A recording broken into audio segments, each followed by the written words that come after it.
Welcome back to The Watch, and we just watched Wonka. I say we because I'm joined by my lovely wife, the lady. I grew up watching Charlie and the Chocolate Factory, so I didn't actually give him much of a choice on this one. Yeah, but also I was actually quite interested in this one because I want there to be good children's content, and we've been lacking it a lot, where Disney, for instance, have been very open about using children's content to push certain ideologies. It's not so secret. They are open about that. And I refuse to let Disney or any corporation try and force any type of things to our children without my say-so first. And so there's been a lot of children's content that I've just been dissatisfied and rather annoyed with. But I do want good stuff for our kids. We've been showing them a lot of old classic stuff, including the original Charlie and the Chocolate Factory. And because our kids actually do quite like this property, I was hoping for it to be good. I have mixed thoughts and feelings, complicated thoughts and feelings on it. But I might be the minority here because I quite enjoyed it. Mm-hmm. I had fun. Like, there are a few things that they did change from the initial storyline because it is a prequel of sorts, though isn't strictly in line with what they cover in later movie. So I can happily say, and I do say this happily, it is a harmless children's film. Yes, okay? we're more than happy for our children to go and see it. And they probably will enjoy it. They will. Okay. Especially our daughter. She loves the Wonka franchise, right? And so that's great to see. When I say it's harmless, there's nothing really like overt propaganda, woke messaging, or anything like that. There's the standard kind of diversity that they want to push into it. But for a property like this, that is not an improvement or a negative at all. It's just complete. Same with like Dungeons and Dragons. And they're new characters that they put diversity in for the most part, or ones that it just doesn't matter one way or the other. Yeah. So like my view about the whole make all characters diverse and stuff like that is I get really annoyed when they replace historical characters like Anne Boleyn, right? And pre-established properties or change characters and everything like that. But in properties where it's a nothing, like Wonka or Dungeons and Dragons is a good example. See, D&D is already a really diverse setting, okay? And so it actually makes sense for D&D to be very diverse, which is different to, say, Rings of Power, Lord of the Rings, when Tolkien was very clear about how the elves looked, for instance. And so with Wonka in this one, it's based in America, I guess? Well, it's kind of its own little world. It uses some references. A lot of British accents. Yeah, but like as far as mentioning places in the world, it's got a few make-believe ones, a few actual references. It's a bit vague on that matter. So as a result, like what annoys me is people think that having a diverse cast improves something. No, it's a nothing. It doesn't make it worse, doesn't make it better. And depending on application, okay, because like a setting that say How to Train Your Dragon. Let's look at that, all right? That has a very distinct setting where it's very Viking. Very Scandinavian, okay? And so there would be a stereotypical look that you would almost kind of expect. And people say that it's so diverse as a positive. It's not a positive. It's a nothing. And it doesn't make it worse, doesn't make it better. But aside from that, the film is actually perfectly harmless, which I'm happy about. On top of that, there is actually some good positive messaging in it, which I was really happy about. It's very, very thin, and I don't think anything's going to really sink into kids, but it's good that it's there. So those are some positives to say about it. When it comes to children's content, I don't think we should necessarily give it a free pass in the say it's just made for kids, because there are movies that are just made for kids that are brilliant. How to Train Your Dragon is one of my all-time favorite. That actually has some really complex characterization, arcs, awesome payoff, incredible music, great action. It's just a phenomenal film. And there are other just really good films. Puss in Boots: Last Wish. Really, really good. And even the classic Disney films, right? Children's content can be absolutely amazing. And this very much had the feel of, say, Matilda and Annie, and it's got music in it. It's got some light-hearted quirkiness. It's got the villains that are just villains, and so it's got. Shad has issues with this. So because it has everything you say, but surface level. There's no substance that I found. It's goofy for the sake of trying to let's be goofy for kids with no real humor underlining any of it. And I contrast this to Charlie and the Chocolate Factory. That is actually a really sophisticated story constructed to be a cautionary tale to teach kids lessons. It's all about kids being, punished for bad behavior, their pitfalls and dangers of greed and things, the importance of being honest and all those stuff, and also the good, boy being rewarded for his behavior. There's some really positive things. So there's a lot of depth to Charlie and the Chocolate Factory. In this, it was all surface level. There was no real strong message. And I'm not saying all kids' content needs that, but it elevates it a lot. There wasn't anything elevating it, making it good. So it had some slight attempts at it. Yeah. It did. And so it was talking about the way of the world is that the greedy win out. Mm-hmm. And the end message was, well, if that's the way of the world, let's change the world. But they didn't really do anything to change it. Actually, that's why I mean, they achieve things because they achieve things. Nothing feels earned in the story. And even there was a nice message at the end about, I'll try and avoid spoilers because that is actually a bit of a spoiler, the final message. I apologise. Oh, no, Change the World is, but there was a very specific one. Well, I'll try not to do spoilers. Yeah. But there was no real build-up to that necessarily, and there wasn't a continual through line of that message to really reinforce it. It just was tacked on at the end. And you could look at the overall story as well.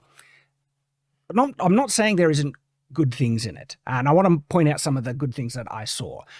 Wonka is a good person, a good, honest character who's a hard worker, and he strives for his dream, and he even has a noble sacrifice throughout the film to help other people. And he is willing to abandon his dream for the sake of helping his friends, which is a noble, good thing. Okay, I definitely give a credit to that. I actually felt the strongest part of the film was the opening, the introduction of his character when he's going through the city. Yes, it showed him just to think more of others than himself.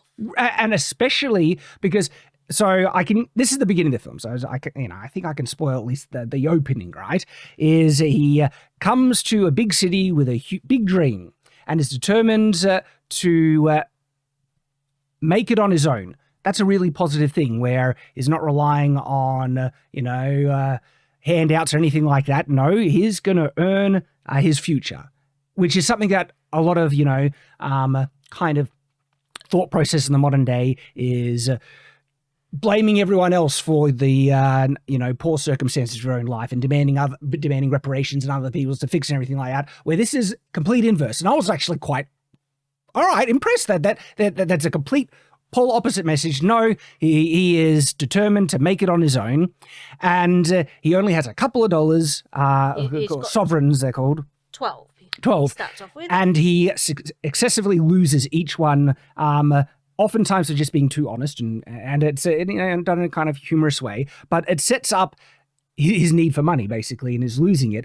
And then at the very end, he only has a couple left, and it's actually, this is a clever bit of storytelling, filmography, you could call it, where they set up kind of this attachment, his need, and his willing and stuff, and he only has a little bit left, but he thinks it's enough to still do what he needs. And then a poor woman with a baby comes and asks for a coin so she can have a roof over her head.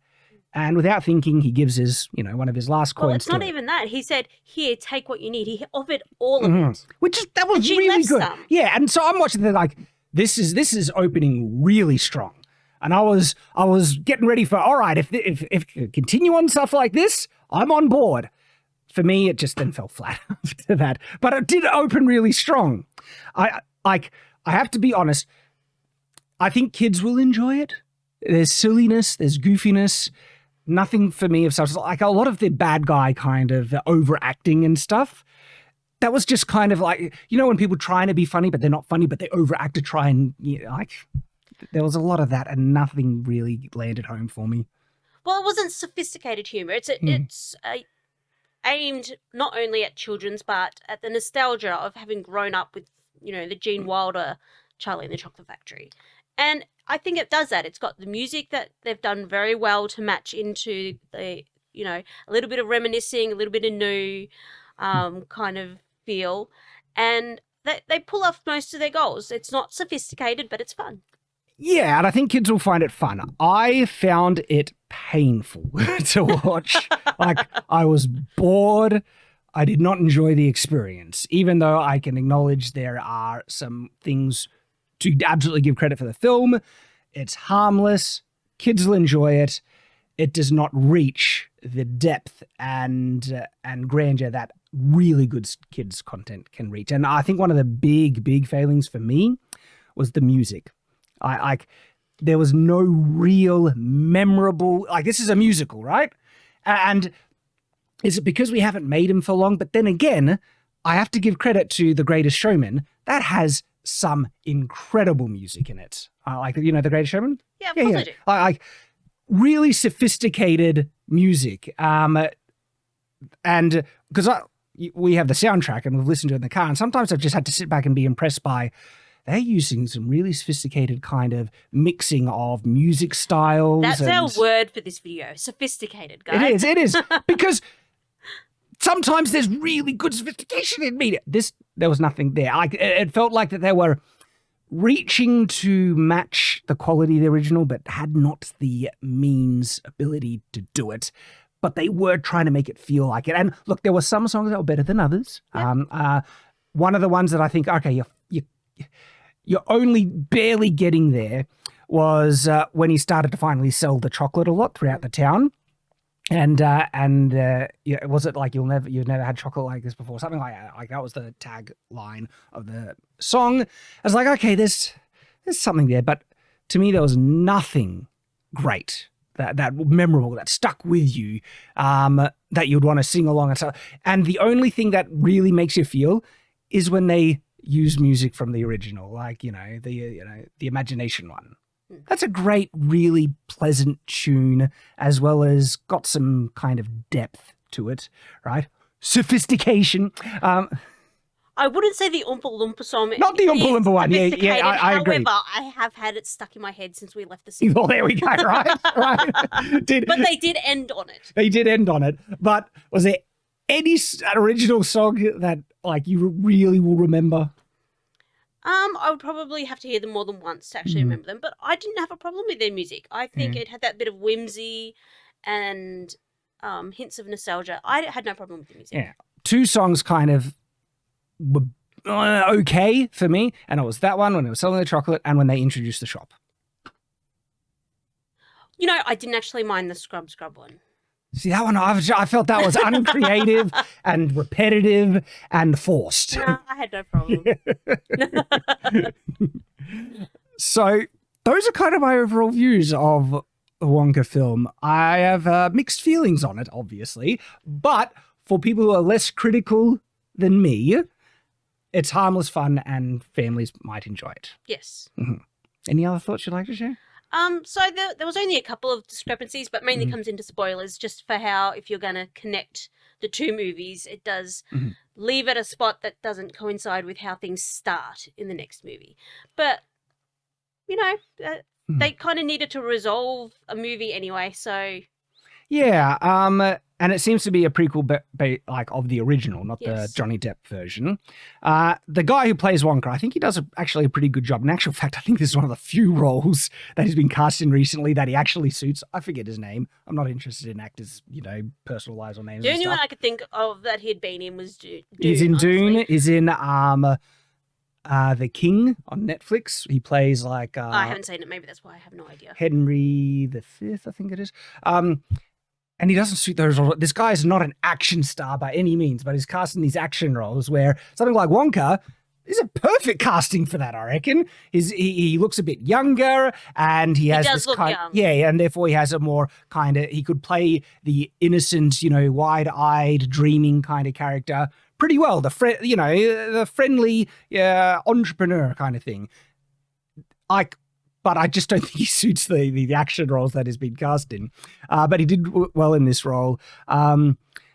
Other people, like, oddly enough, there's a couple of people from the Horrible Histories show. You don't know the show, but anyway, some actors in there from there. There's a guy from Downton Abbey who's... Yes, I saw him. There were a few faces that I recognised, and I think one of them might have appeared in Doctor Who. Yeah. See, there's the other kind of... There's no real great villain to latch on to either. Like, there's goofy villains that are just like there for, and they're not really funny. Like, by the way, Rowan Atkinson is in this as well. Yeah, just because. Just because. And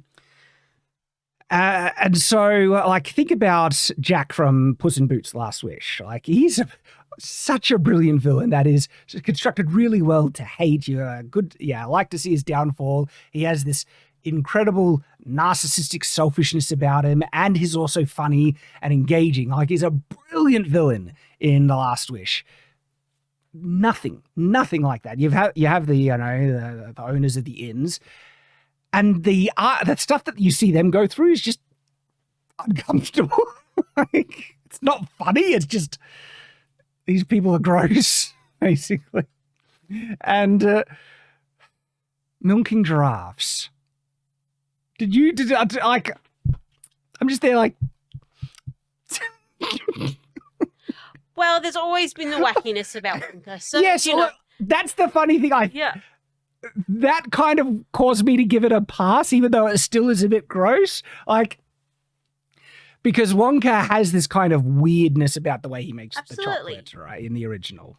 I think one of them, I can't remember if it's the first one or the Johnny Depp one, where they've got a whip and they're whipping a cow because they're making whipped cream. Like, he just does things a little bit odd. Yes, and that's funny. And they milk the giraffe because he makes some chocolate things that when you eat it, you feel 10 feet tall. And so, because the giraffe is tall and needs giraffe milk, but still it's just like giraffe milk.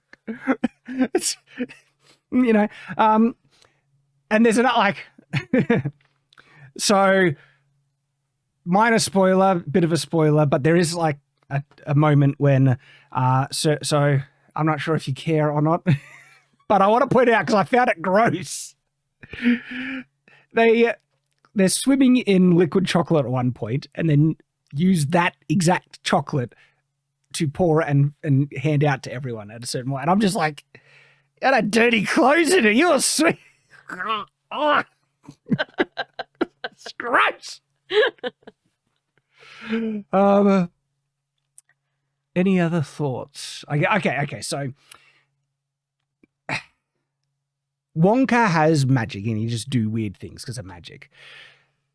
They don't need to justify it as a kid's film, and it's just there. Like, I think there could have been something there that they could have explored and made more interesting by people reacting to the magic that is able to pull off, instead of just like they take it as just part of the course. Oh, like we're flying now because we ate these things. Like the wonder of what he can do could have been played up a bit more and made more interesting and mysterious. They certainly achieve things and things happen without, and it's there. Is it magic? And this film gets more of a pass and lenience because he can just do magic. But the fact that they like set up the shop in a day, like that one was probably the only part pushing it for me. Really, for you as well? Thank goodness I'm not the only one. Because for films to have stakes and a set up and payoff, right? So not so much the setting up in a day, but with no resources. Yes, exactly. Because they set up, he has limited resources, limited money, and he's going to work hard to achieve things. And they have this storefront for a week. Yeah, and I was, he makes things full of chocolate out of a suitcase, and I'm wondering, all he's had to do is get milk. Where is he getting all the cocoa from and stuff and the materials and everything? That this could have been a plot line that they could have explored a bit. always magically has enough cocoa for reasons, and he only has a suitcase. And I was willing to give it a pass because the suitcase seemed magical or whatever.